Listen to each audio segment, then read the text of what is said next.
It's time now for Countywide, a special presentation of Yavapai Broadcasting News. Join Paul David and Kyle Benedict as they talk with our community's leaders, newsmakers, and people in the know. You'll hear about the hot topics that affect all our lives in Yavapai County. And now here's today's Countywide.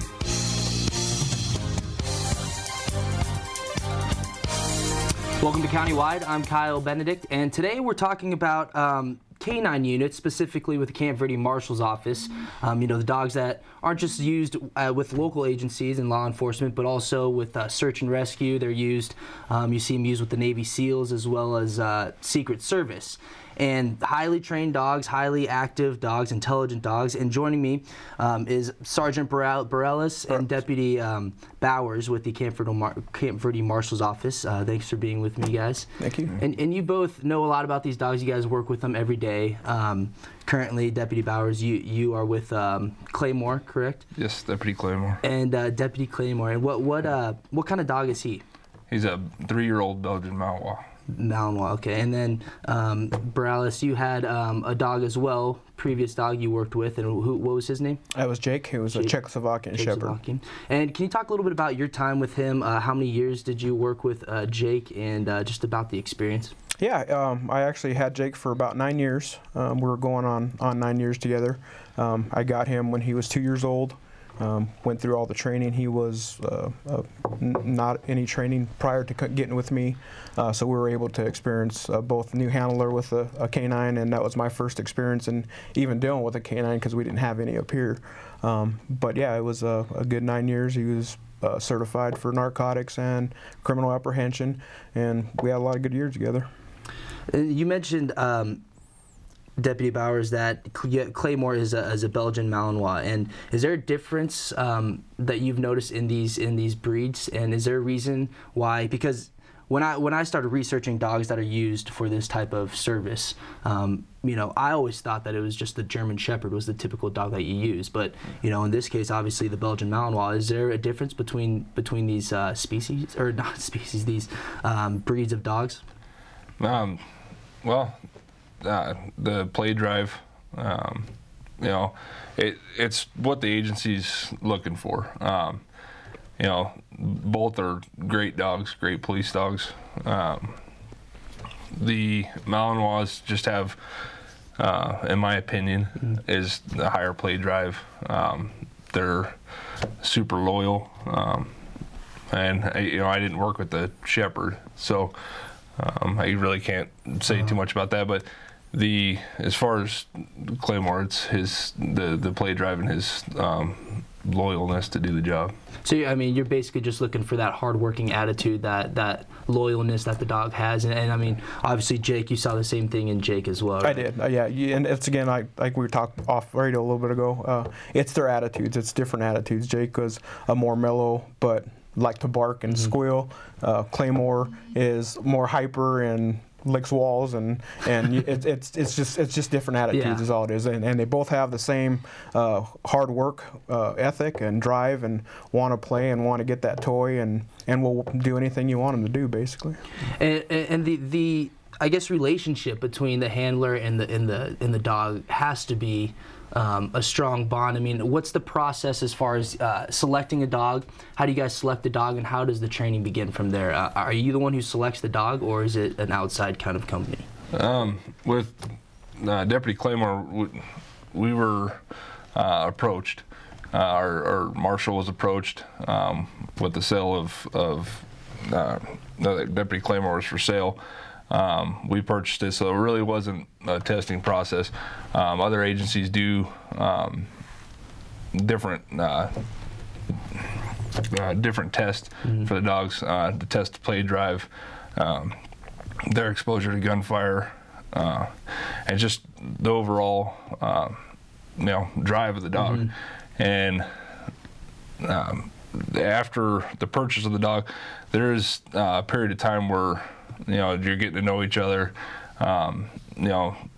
each other's behaviors, and then at that point is when you'd start your training.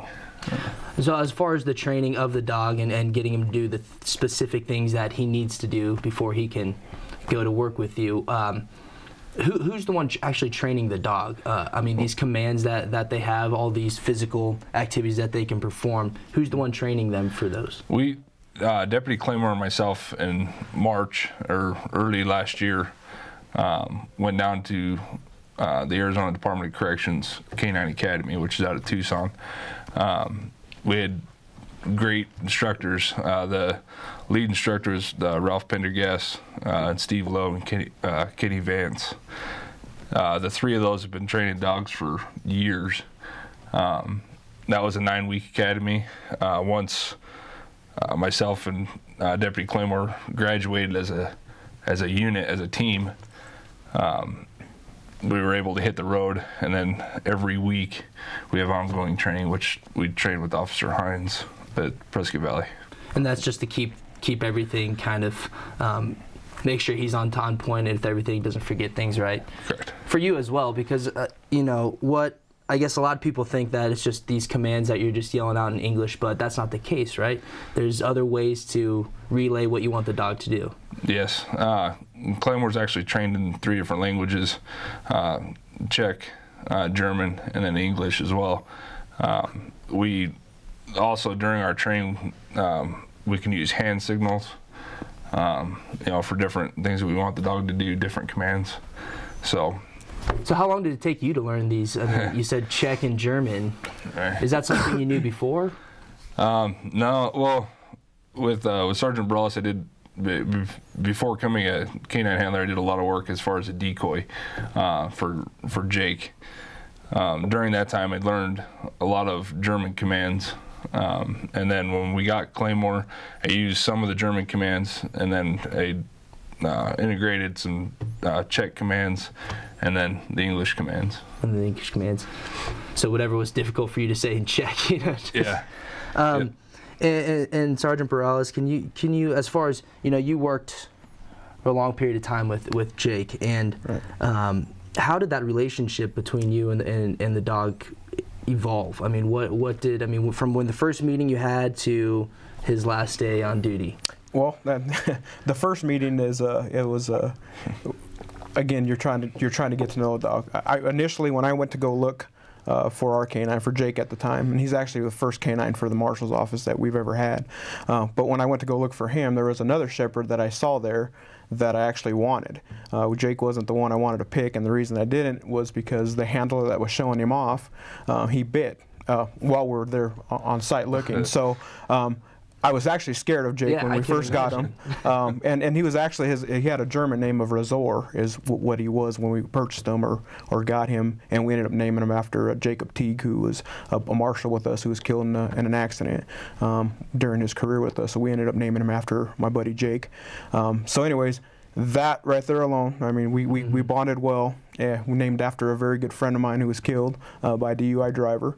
And so we had a very, very good bond our entire 9 years together. So it's you learn to love. I mean, you miss him. You miss him when he's gone, and you never thought you would, because you always hear him whining in the background. Yeah. And you're telling him to be quiet, and you're trying to listen to your radio and hear everything. But when he's gone, I'll tell you what, it was a whole. Yeah. It was a whole nother experience. But well, I mean, you're spending every single day for years with this dog. They go home with you as well, correct? Right. Yes. Family members. I mean, they play with your kids, and yeah, you get a very, very hardcore bond with them.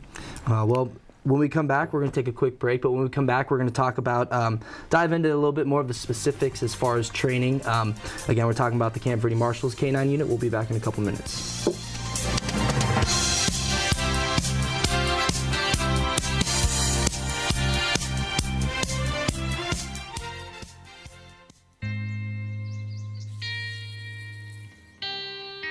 Time to wake up.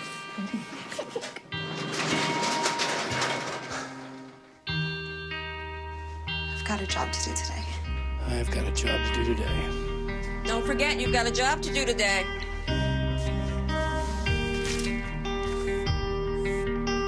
Hey, Mom. I got the job. Thanks.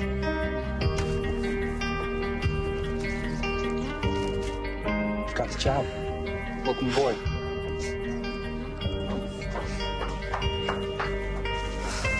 Have a good first day at work, Mom. Your donations to Goodwill fund job training programs right in your community. Feels good to start fresh, right? Sure does. And like that, you're a job creator. Here's your check.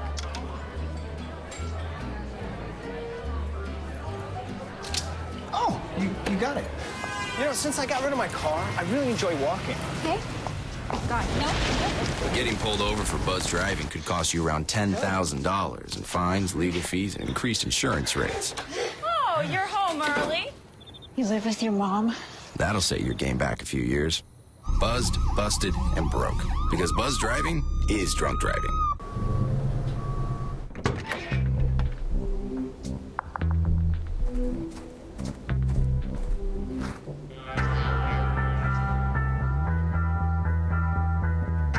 When you throw away money on wasted electricity, you're throwing away everything you could have bought with it. Saving energy saves you money. Learn more at energysavers.gov.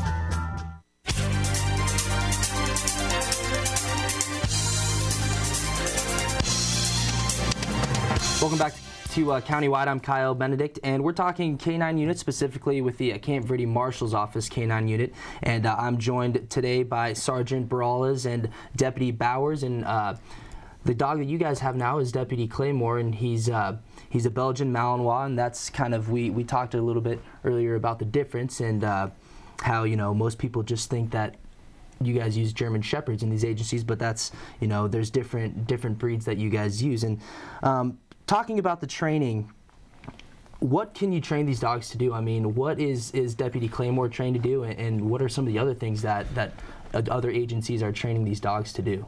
Deputy Claymore is a dual-purpose dog. He does narcotic detection as well as criminal apprehension. But there's law enforcement dogs can be used pretty much for anything. There's obviously bomb dogs. There's even currency dogs that are used down at the border. There's cell phone dogs that are used in the prisons.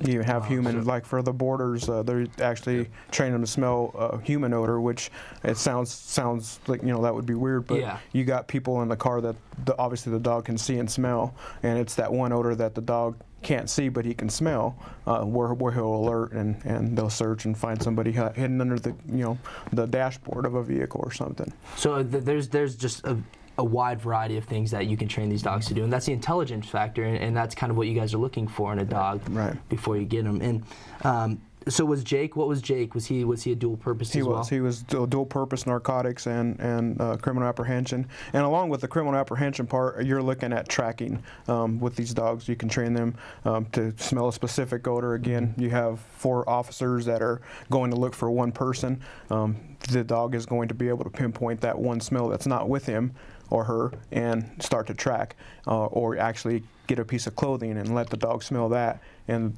he'll go out and specifically look just for that odor. And these are highly active dogs, working dogs, so they have to just be enjoying. When they're working, they have to just be having a good time playing. I mean, basically, right? Oh, yes. That's what it is for them. It's work for us. I mean, we look at it as work. To them, it's a game. It's fun, and they know they're going to get a reward at the end of whether they find narcotics or the person they're looking for. So, and when you talk about criminal apprehension, what exactly, specifically, what are they trained to do if you have a suspect and he takes off on foot and he starts running and you send the dog after him, or the Deputy Claymore in this case after him? They take the suspect down. What are they trained to do after that? They'll be deployed for the arrest. Deputy Claymore will obviously bite. It's what we call as a bite and hold. He'll bite and wait. He'll stay on the bite until officers get up there and he's removed. So it's not unleashing the dogs, basically. They're just there to kind of hold them until you guys can get there and do anything else. To make the arrest. What about distractions? I mean, obviously you take care of that in training, but like you mentioned a little bit earlier, there's the gunfire possibility. There's other dogs. There's more than one person. how do you really make sure that they just stay focused to what you want them to do? I mean, what's the training for that? Well, we try and we try and think of all possibilities. Again, at a park, if we have to deploy at a park, we want to make sure that we've trained for dogs in the area. Kids at a school yelling, whatever the possibility may be.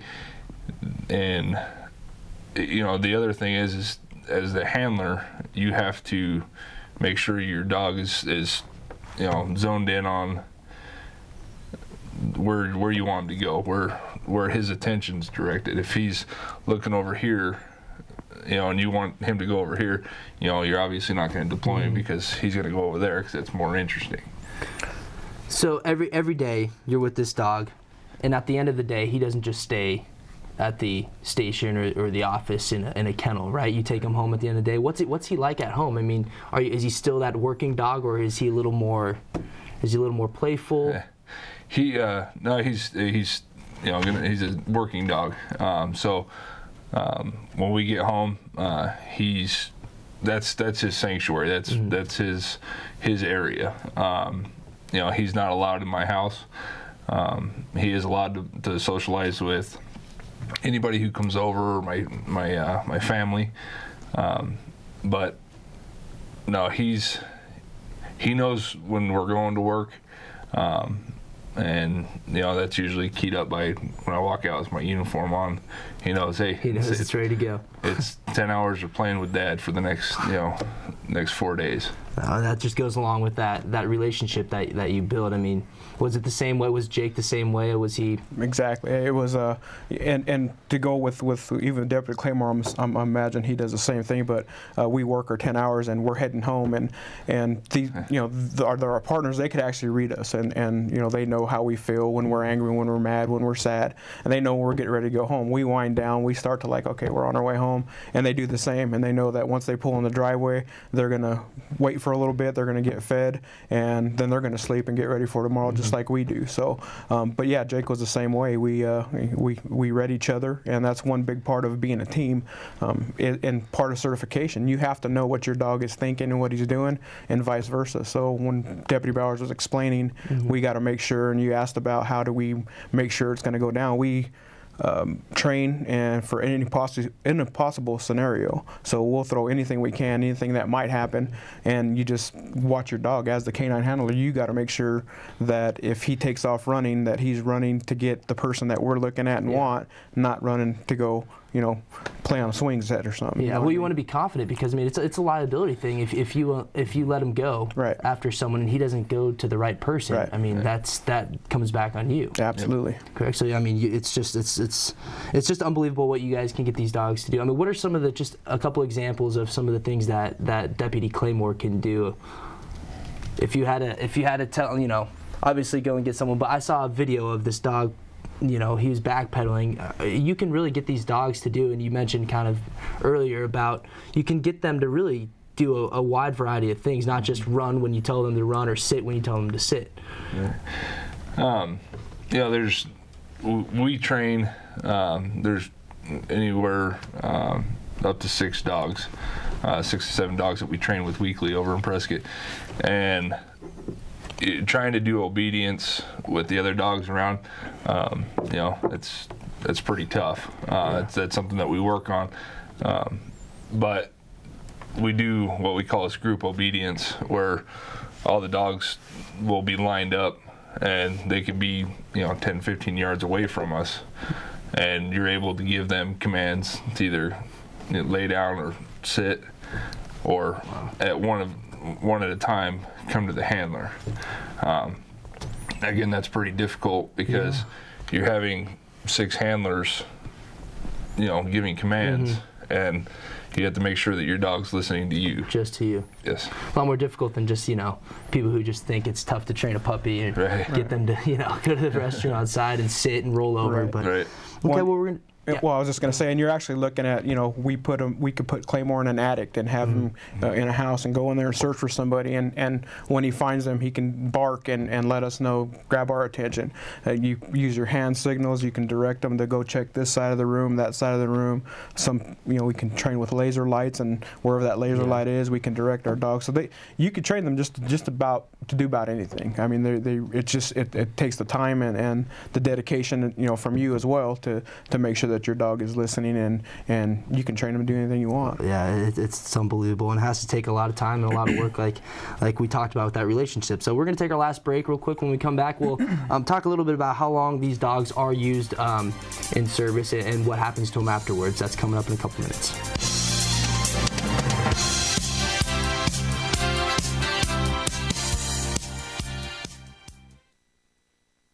My new mom and I have a lot in common. The great outside. We both love the outdoors. So shiny. That's not a flower.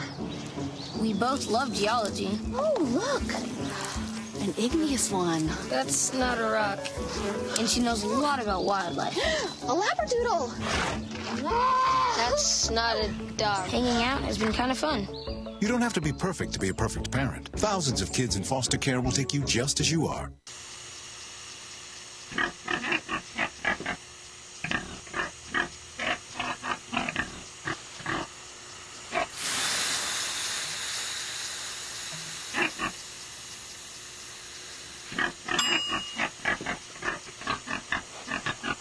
Cook foods to the right temperature using a food thermometer. 3,000 Americans will die from food poisoning this year. Keep your family safer. Check your steps at foodsafety.gov.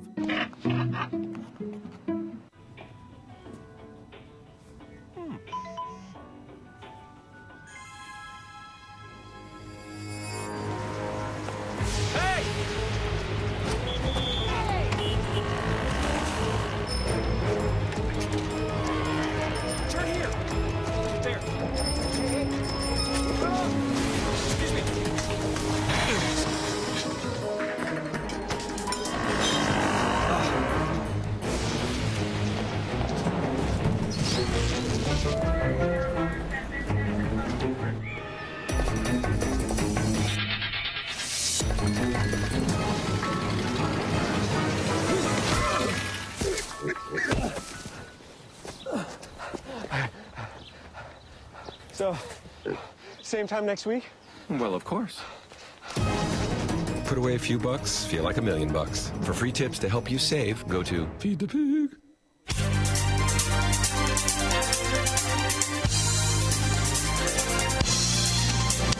Welcome back to Countywide. I'm Kyle Benedict, joined by Sergeant Barales and Deputy Bowers with the Camp Verde Marshal's Office, and we're talking about K-9 unit that they have, and specifically their Deputy Claymore, who is a Belgian Malinois. And so how long are these dogs in service for? For instance, Deputy Claymore, how long will you guys be able to use him? Approximately 7 years. It's going to go into, you know, what activities he's been exposed to. You know, we don't get the same call out or usage as far as criminal apprehension as, you know, like a Phoenix PD does. But big cities. Yeah, a big city where they're constantly going from K-9 call to K-9 call. Yeah, so, especially in Phoenix, you get that heat as well. Right. Correct. And what happens to them afterwards? Once our agency decides to retire Deputy Claymore, I will most likely purchase him. I'll buy it from the department for $1. Mm-hmm. So then he'll live out the rest of his life with me. And Sergeant Barales, I mean, you can you have experience with this. I mean, after going for how many years did you have, Jake? We were going 9 years together. Yeah. So I mean, 9 years of being with this dog every day. Right. It's probably pretty difficult to just let him go and not purchase him. Absolutely. No, yeah, I definitely would have purchased Jake had he survived to retirement. But no, most definitely. And he was right around the corner. We had a few months left before retirement, and he ended up dying from a heart attack as we're getting ready for work. So the lifespan, again, it's going to look, we can look at 7 years, and if Deputy Claymore is still active and still in good health, we may keep him another year. But the average time that you want to work them is about 7 years. About 7 years, great. Well, thank you so much for being here, guys. Great information. I mean, it seems like these dogs are just a member of the family, a friend, and just another deputy, like you said. So thank you for being with me. That's Sergeant Barales and Deputy Bowers with the Camp Verde Marshal's Office. We were talking about K-9 unit that they have, specifically Deputy Claymore. And thank you guys again for joining me. Thank I'm you. Kyle Benedict, and we'll see you next time.